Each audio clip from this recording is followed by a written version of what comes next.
दीपक Singh, allied science specialist, medico science centre से। आज हम एक टॉपिक डील कर रहे हैं क्लिनिकल मेडिसिन का, एसीटोनुरिया, कीटोनुरिया या कीटोन बॉडी। क्या है ये कीटोनुरिया? इसी से लग रहा है ये कि कीटोन एक ऑर्गेनिक कंपाउंड है, वह यूरिन से पास करता है। तो इसका मतलब कि नॉर्मल कंडीशन में नहीं पास करता होगा, इसीलिए तो उसका नाम कीटोनुरिया रखा गया। यानी कि अब नॉर्मल कंडीशन में ये पास करता है। यानी ketone body normally not present in urine but it pass through urine, present in urine, known as ketonuria. ये तो डिफिनेशन हो गया कि हम लोग बात ये चलते हैं कि आखिर ये है क्या, ये तो समझेंगे। और ये भी समझना होगा कि ये यूरिन से पास करता है तब इसको कीटोनुरिया बोलते हैं। तो हम लोग इसके एक एक पार्ट पे ध्यान देते हैं कि आखिर ये है क्या। देखिए, सबसे पहली बातें तो हम लोग स्टेप बाय स्टेप को चलना पड़ेगा, तब हम लोग समझ में आ जाएगा। जैसे हम ये जानते हैं कि जब हमारे बॉडी में किसी भी सेल को जब भी एनर्जी की आवश्यकता होती है तो वह क्या चीज़ यूज करता है। जब भी हमारे बॉडी में कोई सेल हो, कोई भी सेल है, तो किसी भी सेल को अगर एनर्जी की आवश्यकता होती है तो इसमें क्या इंटर करता है? ग्लूकोज इंटर करता है। ग्लूकोज, ये ग्लूकोज इंटर करता है। ग्लूकोज इंटर करके क्या करता है? तो अंदर में सेल के अंदर जाकर के वो क्या करता है? क्रेब साइकिल करेगा। और पहले तो वो क्या करता है? ग्लाइकोलाइसिस करता है। और ग्लाइकोलाइसिस करने पर 2 पायरुविक एसिड बनता है। 2 पायरुविक एसिड बनता है। फिर वहां पर 2 एसिटाइल कोएंजाइम बनता है। एसिटाइल कोएंजाइम ए बनता है। ये 2 एसिटाइल कोएंजाइम ए जो होता है ये आसानी से माइटोकॉन्ड्रिया के अंदर जा करके और क्रेब साइकिल कर लेता है। ये 2 माइटोकॉन्ड्रिया चला गया और वहां पर 2 क्रेब साइकिल होगी, और जिसके बाद 36 एटीपी बनेगा। और इसके बाद एक नॉर्मल 36 एटीपी बनेगा और बाकी प्रोडक्ट क्या बनेगा? कार्बन डाइऑक्साइड बनेगा और H2O बनेगा। एक यह सेल के लिए नॉर्मल कंडीशन होती है। यानी कि हमारे बॉडी के किसी भी सेल में क्या होती है? एनर्जी के लिए क्या होती है कि सेल में क्या इंटर करेगा? ग्लूकोज इंटर करेगा। और ग्लूकोज इस तरह से अपना एनर्जी प्रोड्यूस करता है, उसके बाद सेल अपना वर्क करता है। लेकिन अच्छा, और कुछ ऐसा हमारे बॉडी का सेल है जैसे पेसमेकर सेल होता है। पेसमेकर सेल क्या होते हैं कि उसमें ग्लूकोज के साथ साथ फैटी एसिड भी इंटर करता है।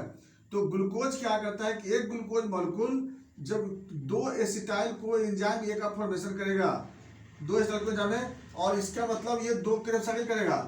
लेकिन यहाँ पर जो फैटी एसिड जो होती है वो 10 एसिटाइल कोएंजाइम बनाता है। 10 एसिटाइल कोएंजाइम, और उसके लिए क्या होते हैं कि पेसमेकर सेल में उतना क्रेब साइकिल होती है, 10 क्रेब साइकिल होता है, जिसके बाद वहां पर एटीपी का फॉर्मेशन होता है लार्ज अमाउंट में, और वहां पर CO2 बनता है। तो ये तो पेसमेकर सेल में हो जाता है। यहाँ पर पेसमेकर सेल में ऐसा कंडीशन है क्योंकि वहां पर लार्ज अमाउंट में माइटोकॉन्ड्रिया है। लेकिन हमारे बॉडी के पेरिफेरल सेल में उतना माइटोकॉन्ड्रिया नहीं है। चलो, उससे बात की हुई है, लेकिन ऐसा कंडीशन होते रहता है। अब जो मेन बात हम लोग चलते हैं अब, कि जैसे कि हमारा बॉडी का कोई जो सेल है, जिस सेल में ग्लूकोज से एनर्जी मिलता है, हम ये जानते हैं कि इस सेल में नॉर्मल में किससे मिलता है? एनर्जी मिलता है, ग्लूकोज से एनर्जी मिलता है। और अब क्या हुई कि ये ग्लूकोज इसमें नहीं गया, सेल में ग्लूकोज नहीं गया, ग्लूकोज जो होता है सेल में नहीं गया। अब मजबूरी में सेल में जब ग्लूकोज नहीं गया तो मजबूरी में क्या करेगा? वो फैटी एसिड को ब्रेक करेगा। किसी भी सेल में है कि अगर ग्लूकोज नहीं इंटर करेगा तो फैटी एसिड को ब्रेक करेगा, वो भी नहीं जाएगा तो एमिनो एसिड को ब्रेक करेगा। तो अब क्या है कि किसी भी सेल में, बस यहीं से कहानी स्टार्ट होती है कीटोनुरिया की, कि किसी भी सेल में अगर ग्लूकोज नहीं गया, ये ग्लूकोज क्यों नहीं गया वो तो आगे कहानी चलते हैं हम लोग, क्यों नहीं गया वो आगे बात चलते हैं। लेकिन ग्लूकोज अगर नहीं गया तो वह क्या करेगा? सेल क्या करेगा? एनर्जी, क्योंकि सेल को तो भाई एनर्जी चाहिए, जैसे भी एनर्जी ले, क्योंकि उसके पास साधन अभी है। ग्लूकोज नहीं गया है ना, फैटी एसिड तो है, एमिनो एसिड तो है, अभी सेल के पास है अभी। हाँ, भले ही उससे वो एनर्जी नहीं लेता था। इसका फंक्शन, सेल का जो है वो फंक्शन ही नहीं है कि वो एमिनो एसिड से एनर्जी ले लेगा, फैटी एसिड से एनर्जी लेगा। ग्लूकोज क्या है कि ग्लूकोज से एनर्जी लेगा।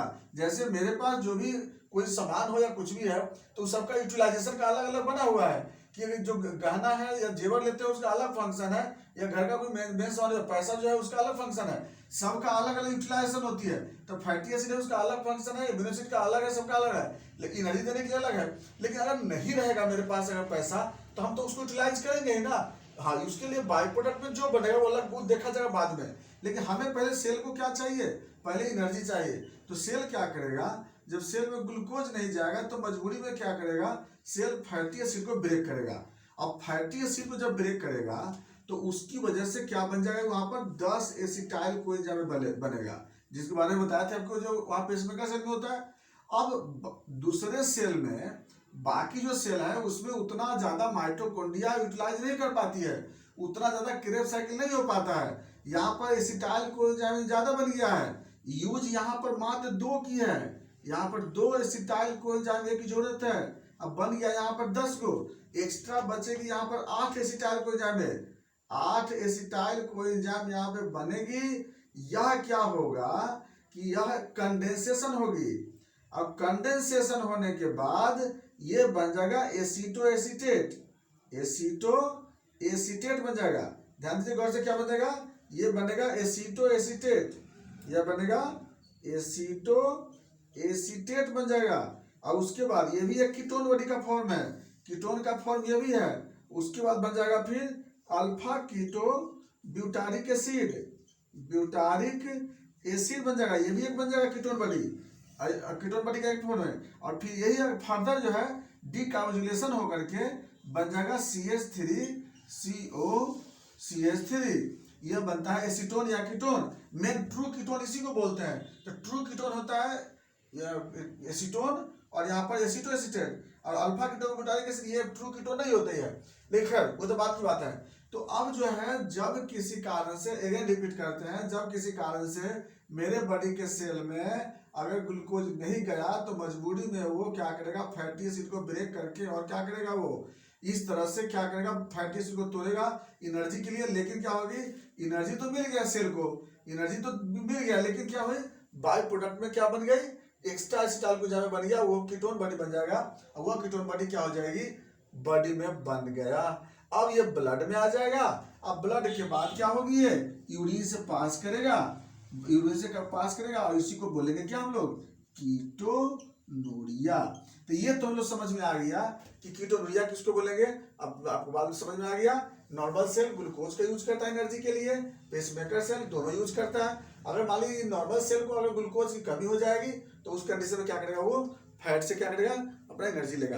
ये तो हम लोग समझ में इसके फैटिनुरिया कीटोनुरिया के बारे में। अब जो बात आता है कि यह कीटोनुरिया आखिर बॉडी में क्यों बन जाता है, किस किस कारण में ग्लूकोज सेल में नहीं जाएगा। अभी बात आ गई ना कि सेल में ग्लूकोज नहीं जाएगा, उसका क्या कारण है। तो सीधी सी बात हो गई कि किस किस कारण से। तो पहला कि अगर suppose that type 1 diabetes mellitus हो, जिसमें कि बॉडी में इंसुलिन की कमी होती है, उस केस में क्या होगी कि ब्लड में ग्लूकोज रहेगा लेकिन सेल में ग्लूकोज नहीं जाएगा, ब्लड में ग्लूकोज रहेगा लेकिन सेल में ग्लूकोज नहीं जाएगा। और इस कंडीशन में क्या होगी, बॉडी में सेल के अंदर कीटोन बॉडी फॉर्मेशन होगी। तो नंबर 1 होता है टाइप 1 डायबिटीज मेलाइटस। और ऐसे भी ग्लूकोज का लेवल अगर 250 मिलीग्राम से ऊपर होता है ना, तो उस पेशेंट के कीटोन, उस बॉडी में कीटोन बॉडी बनने लगता है। ये फिक्स है कि कीटोन बॉडी बनता है उसकी बॉडी में, हानि तो अभी आगे बताते हैं आपको। तो इसलिए क्या होती है कि एक तो होगी कि टाइप 1 डायबिटीज मेलाइटस, दूसरा हो गया स्टारवेशन, बहुत दिनों से खाना नहीं खाया, उस कंडीशन में एनोरेक्सिया, पेशेंट एनोरेक्सिया नर्वोसा, लो कार्बोहाइड्रेट डाइट इनटेक, कार्बोहाइड्रेट बहुत कम ले रहा हो, और नौजिया वोमिटिंग का मरीज जो कंडीशन आ रही है पेशेंट को, या फिर ग्लाइकोसूरिया का पेशेंट है जो ग्लूकोज है वो यूरिन से पास कर जा रहा हो, या फिर स्टार्वेशन बता दिए।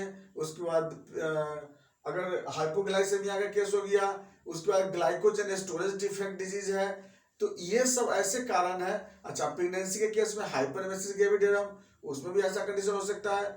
तो ऐसा कुछ जो केस बता रहे हैं, ये सब सारे केस जो बता रहे हैं, ये सब सारे केस में क्या होगी कि ग्लूकोज की कमी हो जाएगी, सेल में ग्लूकोज नहीं जाएगा, और उस कंडीशन में बॉडी में कीटोन बॉडी बनेगा, जिसमें 2 बहुत मेजर इटियोलॉजी है।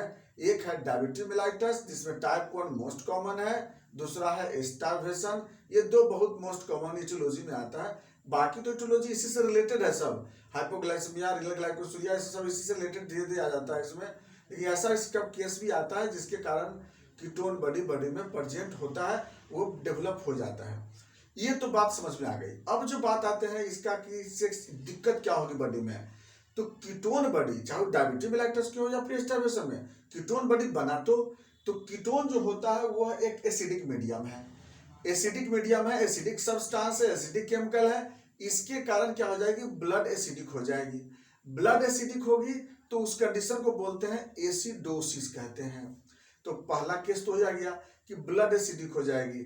अब ब्लड एसिडिक हो जाएगी, उस दूसरा क्या हो जाएगी, बॉडी का जितना भी फ्लूइड है वह सब एसिडिक हो जाएगा। और दिक्कत क्या होगी, तो ब्लड एसिडिक होने के कारण क्या हो जाएगा, एसिडोसिस हो गई। जितने भी फ्लूइड है सब एसिडोसिस, एसिडिक कंडीशन बन जाता है। दिक्कत क्या होगी, सबसे पहले ब्रेन से नर्वस सिस्टम से आई है तो उसको कंफ्यूजन स्टार्ट होगी, वर्टिगो होगी, पेशेंट कोमा में चला जाता है। और इसीलिए हम लोग इसको बोलते हैं डायबिटिक कोमा कहते हैं। और जो कंडीशन बना था क्या बोले थे, कीटो एसिडोसिस, यानी कि कीटो एसिडोसिस बोलते हैं, ब्लड एसिडिक हो जाता है उसको कीटो एसिडोसिस बोलते हैं। तो उसी कंडीशन में होता है क्या, डायबिटिक कोमा। तो पेशेंट क्या होता है, नर्वस सिस्टम, नर्व ब्रेन का फंक्शन उसका क्या होता है, डिस्टर्ब होता है, लॉस किया जाता है। और कीटोन के कारण क्या होगा, हेडेक होगा। कीटोन के कारण क्या होगा, जितना भी पेरिफेरल न्यूरॉन है उसमें दर्द होता है। इसलिए कीटोन के कारण पाम एंड सोल में दर्द भी होता है और पाम एंड सोल में बर्निंग सेंसेशन होता है। और पेशेंट को महसूस होता है कि हर समय वहां पर ठंडा पानी लगावे। तो बहुत सारा ऐसा मरीज होता है जिसमें कि पाम सोल में पेन भी होता है, बर्निंग सेंसेशन होता है। उसके बाद उस न्यूरोलॉजिकल डिसऑर्डर्स आया इसमें।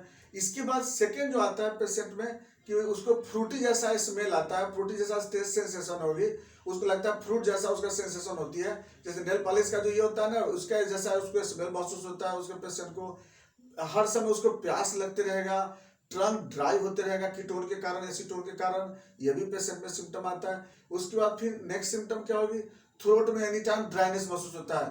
पेशेंट हर समय बोलेगा गला सूख रहा है, हर समय बोलेगा गला सूख रहा है, बोले कभी उसको बोले गला सूखने का प्रॉब्लम हर समय पेशेंट बोलता है। तो जिस दिन कीटोन बनता है ना, समझ जाते हैं जिस दिन गला सूखने की बात पेशेंट बोल दिया, समझ जाएगा कीटोन बढ़ा हुआ है। सांस लेने में दिक्कत हो सकती है पेशेंट को, रेस्पिरेटरी डिस्टर्बेंस हो सकती है, ब्लड प्रेशर पे इफेक्ट हो सकता है इस पेशेंट को, नोजिया वोमिटिंग डेवलप होगी। सबसे बड़ा गैस होगा, पेशेंट को गैस का प्रॉब्लम होगा, क्योंकि कीटोन जो होता है इसके जो स्फिंक्टर होता है उसको क्या करता है, क्लोज कर देता है। जिस दिन गैस बन गया समझिए आज इसका डायबिटीज, आज इसका ब्लड शुगर 250 मिलीग्राम से पार कर गया होगा। ये हम लोग, ये बहुत अच्छा इंडिकेशन भी हम लोग समझ लेते हैं इसमें। तो ये कीटोन बॉडी ये से हो गया। अब जो आती है बात, जो नेक्स्ट जो पॉइंट आती है इसमें, तो कॉन्स्टिपेशन भी पेशेंट को इससे डेवलप होता है। नेक्स्ट आता है ज्वाइंट पेन। कीटोन के कारण क्या होता है कि मसल्स पेन और ज्वाइंट पेन होता है, क्योंकि इसमें साइनोवियल फ्लूइड में कीटोन क्या होता है, वह चला जाता है। अब वहां चला जाएगा तो उस केस में भी क्या होगी, पेशेंट को ज्वाइंट पेन डेवलप होता है। तो इसकी वजह से भी पेशेंट को सिम्टम आता है। तो ये भी एक पिकुलियर सिम्टम है। अगर ज्वाइंट पे जिस दिन आप मस्कुलर पेन हो, हम लोग बोल देते हैं कि आज लगता है शुगर इसका 250 से पार कर गया होगा, तो वो भी है, ऐसा नहीं उसमें स्टार्वेशन भी तो है ना, और भी बहुत सारी बातें कंडीशन है उसमें। तो ये सब कंडीशन से जनरली डेवलप होती है। तो ये सब जो पेशेंट में सिम्टम डेवलप करेगा। तो अब हम लोग बात कॉम्प्लिकेशन, तो कब खुद अपने आप में कॉम्प्लिकेशन है कि एसिडोसिस होगी, तो न्यूरोलॉजिकल डिसऑर्डर होगा, kidney fail, liver fail, kidney fail, lungs fail, यानी कि हर ऑर्गन इसमें फेल कर जाएगा इसमें। ये इसका जो है ना एसिडोसिस का, कीटो एसिडोसिस का एक बहुत बड़ा पहचान है। Spinal cord disorder, neurological disorders, ये सभी कीटोनुरिया का बहुत बड़ा एक साइड इफेक्ट आता है।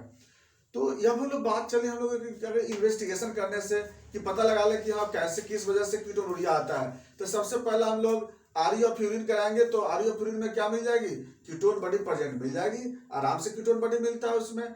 तो यार इसके लिए जांच के लिए रोथरास टेस्ट करते हैं, पूछा जाता है रोथरास टेस्ट। तो इससे हम लोग कीटोन का जांच कर लेते हैं। उसके बाद हम लोग ब्लड शुगर जांच करा के देख लेते हैं। ऐसा तो नहीं कि ब्लड शुगर का कंडीशन, क्योंकि हाइपोग्लाइसेमिया होगा तब भी होगा कीटोनुरिया, और हाइपरग्लाइसेमिया होगा तब भी होगा कीटोनुरिया। दोनों कंडीशन में देख रहे हैं, तो दोनों कंडीशन में समझ में आ रहा है कि हाइपरग्लाइसेमिया में इंसुलिन की कमी हो रही है, हाइपोग्लाइसेमिया में तो डायरेक्ट ग्लूकोज सेल में गया ही नहीं है। तो ये मेरा कीटोन वहां पर डेवलप हो जाता है, तो ब्लड शुगर। तो अब जब अब मैनेजमेंट क्या करेंगे हम लोग, तो पेशेंट को जैसा इटियोलॉजी होगा उसके अनुसार मैनेजमेंट करेंगे। अगर डायबिटीज अगर पेशेंट होगा तो इंसुलिन का ट्रीटमेंट करेंगे, अगर हाइपोग्लाइसीमिया होगा तो आईवी ड्रिप देंगे, क्योंकि ये जरूरी है। अगर नाउजिया वोमिटिंग हो तो उसका ट्रीटमेंट करेंगे। इस तरह से जैसा पेशेंट का कंडीशन होता है उस ढंग से पेशेंट को ट्रीटमेंट करते हैं। ये था मेरा कीटोनुरिया। इसमें किस तरह का क्वेश्चन हो तो आप क्वेश्चन पूछ सकते हैं कमेंट्स में। बाकी बातें नेक्स्ट वीडियो में। थैंक्स।